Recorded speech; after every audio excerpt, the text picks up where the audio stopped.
Hey everybody, welcome back to my Eurovision React Review channel. So it is now officially 2022. We now have 3 songs for Eurovision 2022. We have Czech Republic, we have Bulgaria, and now we have Albania.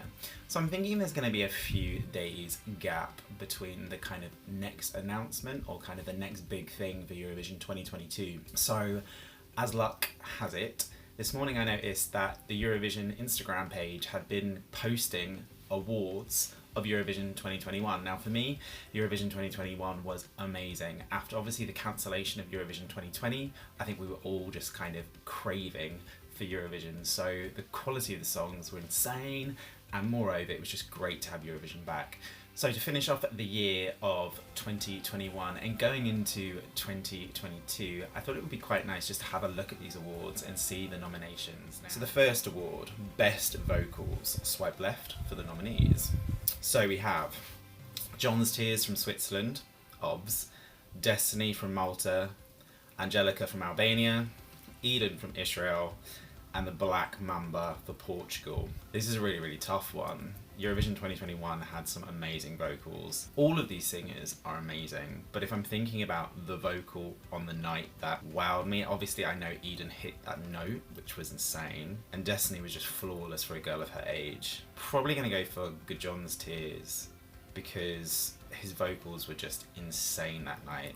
For me, the best vocal on the night, I mean they were all great, but for me, Gjon's Tears, Switzerland. Okay, second award, Most Innovative Staging. Stefania, Greece, innovative.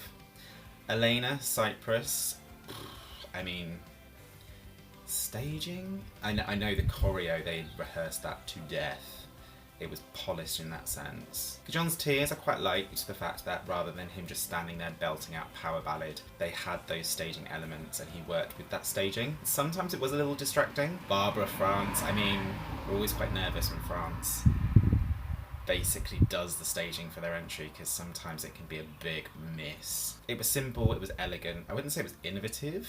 Go Ukraine. Okay, so this is quite difficult. I applaud Stefania and Greece for trying what they did, but if I'm thinking about a staging that elevated a song whereby I wasn't really crazy about the song beforehand, but then when you saw it on stage you couldn't help but take notice, I would say Go Ukraine. I think everything about that staging was just iconic, and I know that there was quite a big following around this song, but that song I think did better than I thought it was going to do, purely down to the fact that the staging was epic. So for me, Go Ukraine. Best Dressed, Måneskin, Italy, Tix, Norway, Davi from Iceland, Go Ukraine, Tus from Sweden. Best Dressed.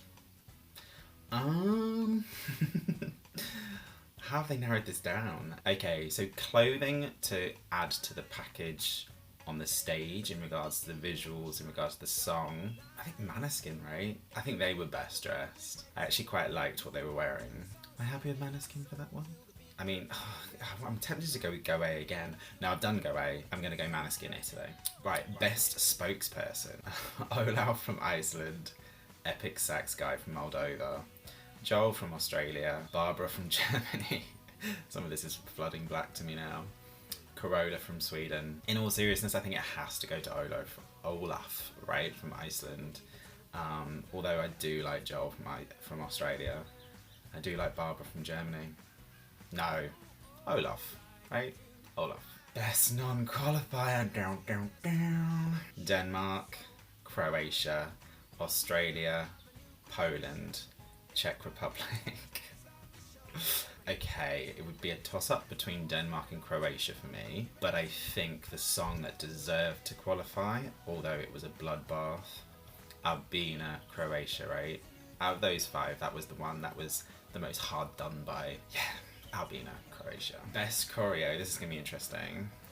Elena, Cyprus, The Roop, Lithuania, Hurricane, Serbia, Daffy, Iceland, Destiny from Malta. This is really difficult. Okay, I'm gonna cop out, because at the end of the day, I thought you could clearly see that Elena from Cyprus, Destiny from Malta, that whole package, they've been in a room for weeks to get that choreo down, and the fact that Hurricane were able to sing with the intensity and that kind of vocal perfection alongside a pretty demanding choreography is impressive. And then you've got the Roop and Daffy from Iceland, where the choreo helped the song.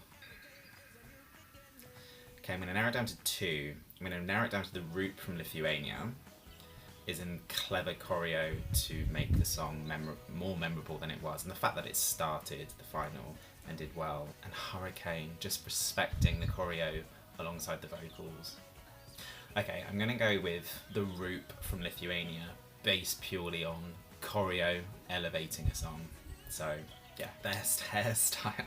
Eden, obviously that iconic thing.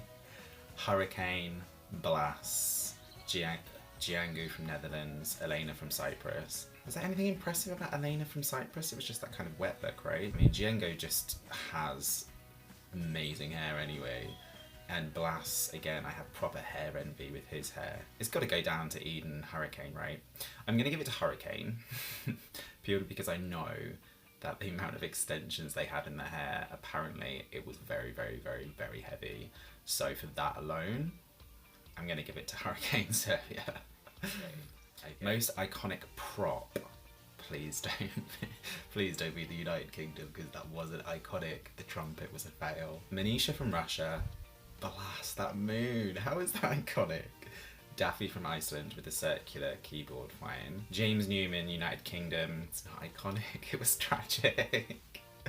And Senate from San Marino with that headpiece. In all seriousness, it has to be Manizha, right?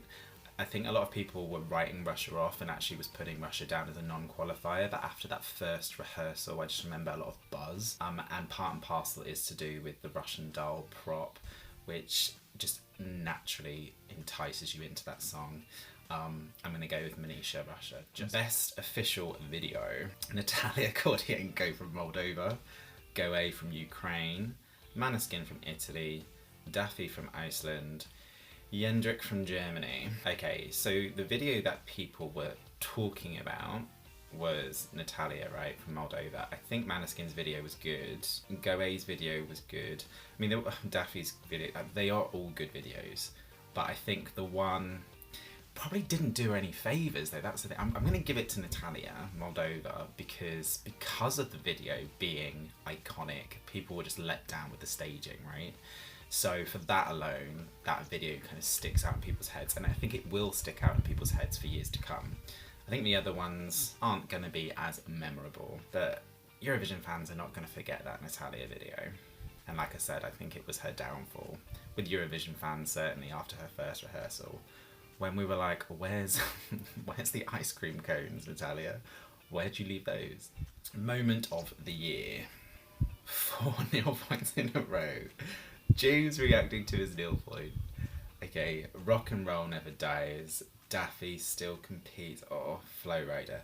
Okay, I personally don't think Flow Rider was a huge iconic moment. Rock and Roll Never Dies. Okay, Maneskin won.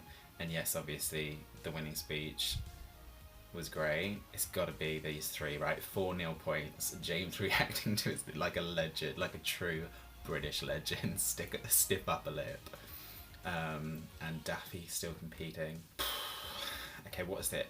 Moment of the year. I think the one that we will always remember is the 4 nil points, won't we?